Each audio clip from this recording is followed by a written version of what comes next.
कोरोनाचं लोण आता ग्रामीण भागातही पसरू लागल्यानं चिंतेचं वातावरण तयार झालं आहे. मिरज शहरातील 4 आणि ग्रामीण भागातील 2 असे तब्बल 6 जणांचे तपासणी अहवाल पॉझिटिव्ह आल्यानं पुन्हा एकदा मिरज शहरासह पूर्व भागात घबराट पसरली आहे. मिरज पूर्व भागातील व्यंकोचीवाडी आणि शिंदेवाडी या गावातील एक पुरुष आणि महिलेचा समावेश आहे. या 6 पैकी 4 जण खासगी रुग्णालयात उपचार घेणारे आहेत. शहरातील रेणावी गल्ली, सुंदरनगर, शांतीनगर कॉलनी, वाळवे गल्ली या परिसरातील 4 अहवाल पॉझिटिव्ह आल्याचं समजल्यानंतर महापालिका, स्थानिक प्रशासन, आरोग्य विभागाच्या कर्मचारी अधिकाऱ्यांनी या परिसराची पाहणी केली.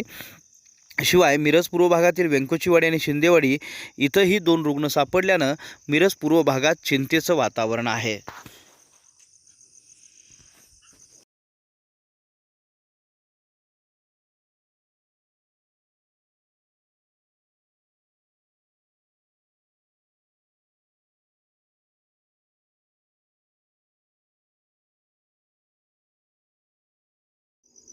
महाराष्ट्र मिशन बिगिन अगेन अंतर्गत आता हॉटेल्स, लॉज सुरू करण्यास सरकारनं परवानगी दिली आहे. कंटेनमेंट झोन आणि प्रतिबंधित क्षेत्र वगळता इतर ठिकाणी हॉटेल्स सुरू करण्यास सरकारनं परवानगी दिली आहे. 8 जुलैपासून हॉटेल्स, लॉज, गेस्ट हाऊस अटी आणि शर्तींसह सुरू करता येणार आहेत. संपूर्ण क्षमतेपेक्षा 33% भागात हॉटेल, लॉज, गेस्ट हाऊसचा वापर करता येणार आहे असंही सरकारनं म्हटलं आहे.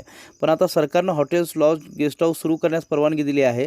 हॉटेल्स सुरू करण्याच्या संदर्भातील आदेश राज्याच्या मुख्य सचिवांनी काढले आहेत. सरकारने ही हॉटेल सुरू करण्याच्या संदर्भात अटी शर्ती मात्र लागू केल्या आहेत. महाराष्ट्रात पर्यटन व्यवसायात हॉटेल उद्योगाचं मोठं स्थान आहे. हे लक्षात घेऊन हा उद्योग परत कसा सुरू करता येईल यासाठी कोरोनाच्या पार्श्वभूमीवर एक कार्यपद्धती तयार केली असून ती लवकरच अंतिम झाल्यावर हॉटेल्स आणि रेस्टॉरंट सुरू करण्याचा विचार असल्याचं मुख्यमंत्री ठाकरे यांनी रविवारी सांगितलं होतं. त्यानंतर आता हॉटेल सुरू करण्याचे आदेश काढण्यात आले आहेत.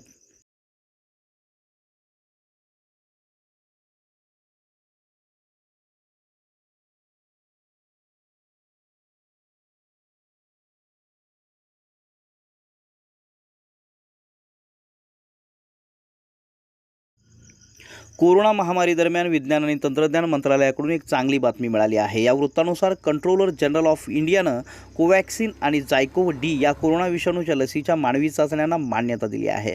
यामुळे लोकांमध्ये आशेचा किरण वाढला आहे. विज्ञान आणि तंत्रज्ञान मंत्रालयावर प्रसिद्ध झालेल्या लेखात असा दावा केला गेला आहे की ही लस कोरोना विषाणूला मुळापासून बरी करू शकते. लस चाचणीस बराच वेळ लागतो, पण आपत्कालीन मार्गदर्शन तत्त्वे जारी केल्यास संशोधनास गती मिळते. जर इतिहास पाहिला तर लक्षात येईल की मुंप्ससाठी सर्वात वेगवान लस तयार केली गेली होती. ही लस तयार करण्यास 4 वर्षे लागली होती. एखादी लस तयार होण्यास आणि तिची मानवी चाचणी करण्यास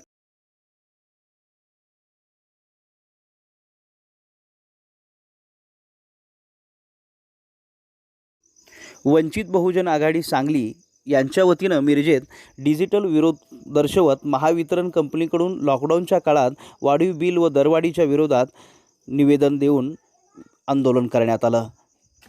प्रभाग क्रमांक 5 मधील शास्त्री चौक, प्रभाग क्रमांक 20 मधील नदीवेस बौद्ध वसाहत, खुशीनारा बौद्ध विहार मिरज अशा वेगवेगळ्या ठिकाणी हे आंदोलन करण्यात आलं. याला चांगला प्रतिसाद मिळाला. अंदाजे 1500हून अधिक लोकांनी डिजिटल विरोध नोंदवला आहे. बऱ्याच नागरिकांनी वंचित बहुजन आघाडीच्या या उपक्रमाचं कौतुक केलं आहे.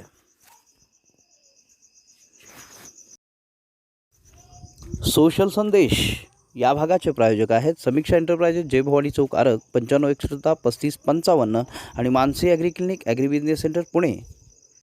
चाहते गांधी जी ने इनको समझाया. देखो क्या बोले अंबेडकर जी, मैं आपको रिजर्वेशन दिला दूंगा, मैं आपको बाकी सब मदद करूंगा, सब करूंगा, लेकिन अलग नहीं करते. अब जातियों के आधार पर अगर देश को अलग किया तो मुझे स्वतंत्रता नहीं मिल पाएगी, मैं अंग्रेजों से लड़ नहीं पाऊंगा. मेरे साथ खड़े होके मेरी ताकत बनो. वो जब अंबेडकर नहीं माने तो गांधी जी ने फिर उनको रिक्वेस्ट की और उसके बाद अनशन पे बैठ गए गांधी जी. बहरहाल अंबेडकर उस समय उनके सामने बड़ी दुविधा आ गई. वो सोचे एक तरफ मेरी अपनी जाति के लोग, मैं उनकी मदद करूं, और एक तरफ देश में आंदोलन लड़ रहे हैं गांधी, उनका जीवन, इनके जीवन का त्याग ना हो जाए, कहीं ऐसा जीवन ना खत्म हो जाए. उन्होंने गांधी जी को समझाया, बोला ठीक है आप अपना अनशन छोड़िए. पूना पैक्ट वहां साइन किया गया और पूना पैक्ट जब साइन किया उस समय इन्होंने रिजर्वेशन तो कम से कम कंट्रोल में कर लिया. The evolution of provincial finance in British India नाम की इनकी किताब, द प्रॉब्लम ऑफ रूपी नाम की 2 किताबें जिसके आधार पे आरबीआई की स्थापना हुई.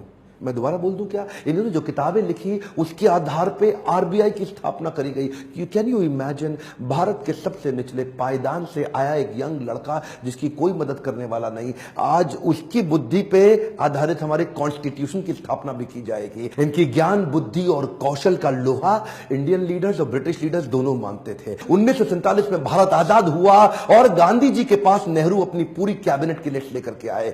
जब नेहरू, जो कि स्वतंत्र भारत के पहले प्रधानमंत्री होने वाले थे, पूरी कैबिनेट की लिस्ट लेके पहुंचे और बताया कि देखो इनको मैं तो तभी गांधी ने पूछा इसके अंदर बाबा साहब अंबेडकर का नाम कहां है? और वहीं थोड़ी उनकी बहस हुई और गांधी ने बोला कि नेहरू, ये तुम्हारी कैबिनेट नहीं है, ये आजाद भारत की कैबिनेट है। तभी उनको कानून मंत्री के रूप में लिया गया और न केवल कानून मंत्री बल्कि तुरंत जो ड्राफ्टिंग कमेटी थी इंडियन कॉन्स्टिट्यूशन की, उसका चेयरमैन भी बना दिया गया। इनकी इंटेलिजेंस के आगे कोई कुछ बोल नहीं सकता था। जो इनसे सहमत थे, असहमत थे, दोनों जानते थे कि इस आदमी में बुद्धि बहुत है। बहरहाल मन तो है कि मैं घंटों तक इनके विषय में बात करूं, एक्चुअली मन भरता नहीं है इनके विषय में बात करते हुए। इतने बुद्धिमान व्यक्ति, आगे चल के इन्होंने हिंदू कोड बिल और महिलाओं के लिए बड़े कानूनों के अंदर कई बदलाव लाए। ये वो पॉलिटिकल लीडर नहीं थे जो सत्ता के लिए लड़ते थे, ये लड़ते थे उनके लिए कि देश में कमजोर हिस्से को उठाना देश के हर लीडर की जिम्मेदारी। एक हम वन मोर टाइम ध्यान दीजिए, चाहे वो महिलाएं हो, चाहे वो जाति धर्म के आधार पे हो, कमजोर हिस्से को आगे बढ़ाना, सपोर्ट करना, तभी देश आगे चलेगा। खुशहाली आएगी तो फायदा सबका होगा। कम ऑन, ध्यान दीजिए, पूरे देश में खुशहाली आएगी तभी फायदा सबका होगा। इनकी भाषा में, इनके भाषण में, इनकी चर्चा में, इनके आचरण में, इनकी किताबों में और ड्राफ्टिंग कमेटी में चेयरमैन होते वक्त कॉन्स्टिट्यूशन को लिखने में सहनशीलता लगातार दिखती रही। अहिंसा परमो धर्म, बौद्ध धर्म को अपनाने लगे।